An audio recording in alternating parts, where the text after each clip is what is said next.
बिस्मिल्लाहिर्रहमानिर्रहीम। अस्सलाम वालेकुम स्टूडेंट, कैसे हैं आप? उम्मीद करता हूँ आप सब लोग खैरियत से होंगे। स्टूडेंट, दिस इज हाफिज मोहम्मद शहज़ीब नवाज। आज के लेक्चर नंबर 3 के अंदर मैं आप लोगों को खुशामदीद कहता हूँ। जो आज का हमारा लेक्चर है वो आपके पास एक्सरसाइज 5.1 और उसका क्वेश्चन नंबर कितना आपके पास 3 है आपके पास, ठीक है। क्या कहता है? Indicate the solution region of the linear inequality by shading. कल की तरह ही स्टेटमेंट है, बिल्कुल सेम एज इट इज आपके पास। तो क्वेश्चन इज दैट कि कल हमने क्या किया था? Linear inequality in one variable, linear inequality in two variable, ठीक हो गया। पहले हमने वन इनइक्वालिटी को सॉल्व किया था, देन हमने क्या किया था? टू इनइक्वालिटी को क्या किया था? ग्राफ के अंदर ड्रॉ किया था, ठीक है। अब जरा गौर कीजिएगा, ये आपके पास क्या था? एक्स वाई प्लेन होता आपके पास।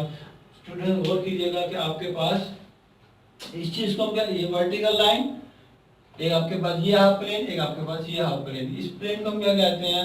और राइट प्लेन कहते हैं, राइट हाफ प्लेन कहते हैं। इसको हम क्या कहते हैं? लेफ्ट हाफ प्लेन कहते हैं। क्लियर हो गया स्टूडेंट? ब्लू जो लाइन है, एक लेफ्ट है, दूसरा आपके पास क्या, राइट। आप लोगों को पता है इस राइट प्लेन के अंदर एक्स बड़ा होता है और क्या होता है? पॉजिटिव होता है। किसके? जीरो के बराबर भी होगा और बराबर भी होगा इसके स्टूडेंट्स, जीरो के, ठीक है। अब ये क्या होता है? एक्स लेस देन और इक्वल टू जीरो, छोटा भी होगा और बराबर भी होगा। क्यों? यहाँ पे एक्स क्या होता है? नेगेटिव होता है, यहाँ पे एक्स क्या होता है? पॉजिटिव होता है, पूरे के पूरे। तो याद रखिएगा, जब भी आपका x greater than equal to zero आएगा इसका मतलब है राइट प्लेन। अगर x less than equal to zero आएगा इसका मतलब क्या होगा? आपके पास लेफ्ट प्लेन होगा। क्लियर हो गया? सिमिलरली कि आपके पास यहाँ पे क्या होगा? ये नॉन वर्टिकल लाइन डिवाइड करते हैं दो प्लेन में, एक नीचे एक आपका ऊपर। इसको हम क्या कहते हैं? लोअर प्लेन, ठीक है स्टूडेंट। और इसको हम क्या कहेंगे? अपर प्लेन कहेंगे पूरे को, ठीक है। अब जरा गौर कीजिएगा, यहाँ पे क्या होता है आपके पास? y less than equal to zero, और यहाँ पे क्या होगा आपके पास? y ग्रेटर देन और इक्वल टू जीरो। तो स्टूडेंट अगर यहाँ पे कंडीशन ये होगी, ये होगी, या फिर ये होगी, या फिर ये होगी क्वेश्चन के अंदर, तो आपने इसके लिहाज से ही अपने एरिया को क्या करना है? शेड करना। अपने रीजन को क्या करना? आपने शेड करना है। स्टूडेंट्स क्या करना है? इन कंडीशन के लिहाज से ही अब आपने क्या करना? अपने एरिया को, अपने रीजन को क्या करना है? शेड करना है। कैसे होगा? अगर यहाँ पे x ग्रेटर देन और इक्वल टू जीरो होगा तो आपने समझ जाना वो राइट प्लेन में होगा। तो आपका राइट प्लेन के अंदर ही एरिया क्या होगा? शेड होगा। जो उनका कॉमन एरिया आएगा वो राइट प्लेन में ही रहेगा, लेफ्ट प्लेन या अपर प्लेन में आपने नहीं जाना, आपने देख लेना उसको, ठीक है। अब दूसरा क्या होगा? अगर हो जाता है x लेस देन और इक्वल टू जीरो, आपने लेफ्ट प्लेन में रहना है।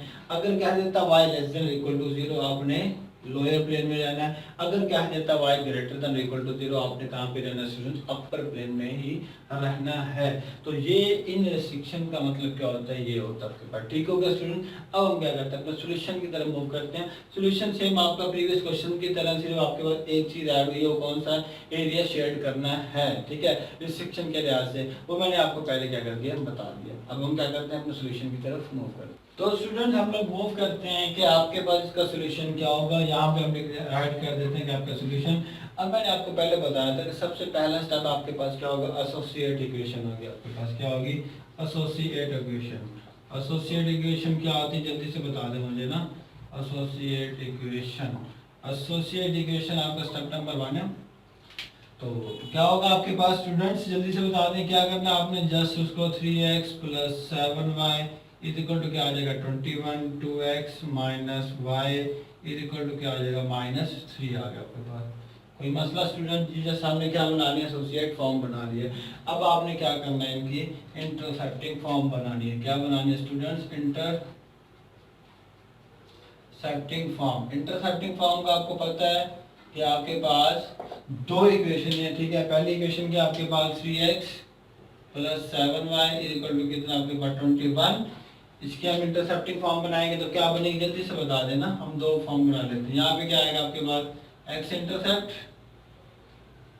ठीक है। एक्स इंटरसेप्ट का मतलब क्या? जल्दी से बता दें। y equal to 0। हमने क्या करना होता है? Put y equal to 0। और y इंटरसेप्ट का मतलब क्या होता है? हमने क्या पुट करना होता है स्टूडेंट? जल्दी से बता दें। Put x equal to 0। बस ये आपने याद रखना है, ठीक है। इससे पुट करते हैं जी 3x plus 0 is equal to कितना? 21। x की वैल्यू कितनी आ जाएगी? 7 पॉइंट क्या आ गया आपके पास? 7 बार 0। क्लियर हो गया? सिमिलरली इसका क्या आएगा आपके पास, जल्दी से बता देना। 0 + 7y = कितना आ गया 21, y की वैल्यू कितनी आ जाएगी 3, तो पॉइंट क्या आएगा 0 व 3 आ गया। क्लियर हो गया स्टूडेंट। अब आपने क्या करना है, इसी तरह सेकंड इक्वेशन आपके पास क्या है 2x minus Y equal to कितना आएगा -3। अब है ना, मैं क्या करता हूँ डायरेक्ट बना देता हूँ इसका, क्या करता हूँ स्टूडेंट्स डायरेक्ट बना देता हूँ। डायरेक्ट कैसे बनेगा, जब x इंटरसेप्ट करेंगे y इक्वल टू 0, y को इसमें 0 पुट करेंगे तो क्या बन जाएगा 2x इक्वल टू -3, x की वैल्यू क्या आ जाएगी -3/2, पॉइंट क्या आ गया -3/2 एंड 0। जब इसमें y इंटरसेप्ट करेंगे तो ये 0 हो गया, -y इक्वल टू -3, तो y की वैल्यू कितनी आ जाएगी 3, तो पॉइंट क्या आ गया 0/3 आ गया। क्लियर हो गया। तो ये आपके पास क्या बन गई इंटरसेप्टिंग फॉर्म। अब हम क्या करते हैं स्टूडेंट, स्टार्ट करते हैं अपना नेक्स्ट स्टेप है वो आपके पास क्या है, आप लोगों को पता है, वो आपके पास है टेस्टिंग पॉइंट। क्या आपके पास है टेस्टिंग पॉइंट। अब टेस्टिंग पॉइंट आपके पास क्या लेते थे, हम लोगों को जल्दी से बता देना क्या लेते हैं स्टूडेंट, 0 0 लेते हैं। ठीक है, क्या लेते हैं 0 0। ये किस में पुट करते हैं हम, प्रॉब्लम कांस्टेंट में, जो आपको क्वेश्चन के अंदर गिवन है, दो गिवन है ना क्या प्रॉब्लम कांस्टेंट। अब उसके अंदर जब हम पुट करेंगे लेस देन कितना है 21 और 0 ग्रेटर देन कितना -3, विच इज क्या होगी ट्रू। क्या 0 छोटा होता है 21 से, यस होता है बिल्कुल। 0 ग्रेटर होता है -3 से, यस होता है बिल्कुल। ये भी क्या होगा आपके पास ट्रू होगा। तो याद रखिएगा दोनों आपके पास क्या आ गई है ट्रू आ गई है। तो इसका मतलब क्या हुआ, दोनों की दोनों लाइन का शेड करना है, रीजन हमने बनाना है वो कहाँ पे होगा, टूवर्ड द ओरिजिन, मतलब ओरिजिन की तरफ होगा, ओरिजिन से दूर आपने नहीं जाना। इसका मतलब ये होता है।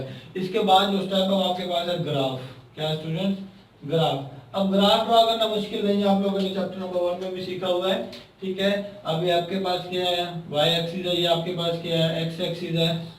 मुश्किल नहीं है स्टूडेंट, बहुत आसान है। जैसे आपने क्या करना, पॉइंट ये ओरिजिन आपका। ठीक है, अब जरा गौर कीजिएगा, पहला पॉइंट क्या था आपके पास, x की वैल्यू 7 थी, y की वैल्यू क्या थी 0, x की वैल्यू 7, 1 2 3 4 5 6 7, थोड़ा शॉर्ट कर लेता हूँ नहीं, 7 0 आएगा पॉइंट आपके पास। ठीक हो गया। दूसरा क्या है x की वैल्यू 0 तो y की वैल्यू कितनी है 3, यहाँ पे होगा आपके पास 1 2 3, ये आ गया पॉइंट आपके पास। क्या बन गया 0 1 3। इन दोनों पॉइंट को मैं आपस में क्या कर देता हूँ, ज्वाइन कर देता हूँ। ठीक है, यही बनेगी ना लाइन आपके पास, ये आपने क्या कर दिया ज्वाइन कर दिया आपके पास। ठीक है, और ये भी आपके पास क्या आ गया, आप बिल्कुल स्केलिंग से करेंगे तो ठीक बनेगा। इनका है लाइन नंबर 1 आपके पास। क्लियर हो गया स्टूडेंट। तो सेकंड पॉइंट आपके पास क्या है, इसकी वैल्यू कितने -3/2, इसका मतलब है -1 पॉइंट समथिंग बनेगा। ये आपके पास क्या -1 कर लेते हैं, ये आपके पास क्या है -2, इसका मतलब ये पॉइंट क्या बनेगा -3/2 बनेगा। अब y की वैल्यू कितनी है 3 आपके पास। ठीक है, x की वैल्यू कितनी है 0, मतलब यही पॉइंट बन रहा है। तो इन दोनों को आप क्या कर दें जी, ज्वाइन कर दें, तो आपके पास इसकी सेकंड लाइन आ गई, ये वाली आपके पास। क्लियर हो गया स्टूडेंट्स। अब इस लाइन को हम क्या कह देते हैं, लाइन नंबर 2 कह देते हैं आपके पास।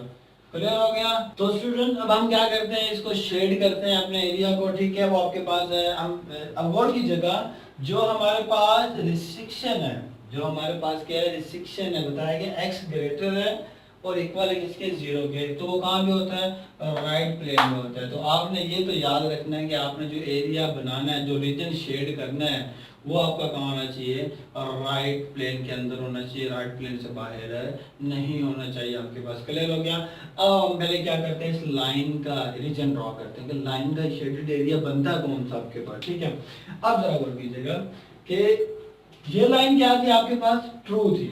ठीक है, लाइन क्या थी आपके पास, लाइन 1 क्या आपके पास ग्रीन वाली है, लाइन 1 क्या थी ट्रू। इसका ओरिजिन कहाँ पे है, यहाँ पे है। तो मैंने कहा था जब लाइन 1 ट्रू होगी, कोई भी लाइन ट्रू होगी, आपने क्या करना, ओरिजिन की तरफ जाना है। तो स्टूडेंट इसका जो एरिया होगा वो कहाँ जाएगा, नीचे की तरफ नहीं जाएगा। ऐसी है, मैं वैसे बता रहा हूँ आप लोगों को कि आपने ऐसे ड्रॉ करना है।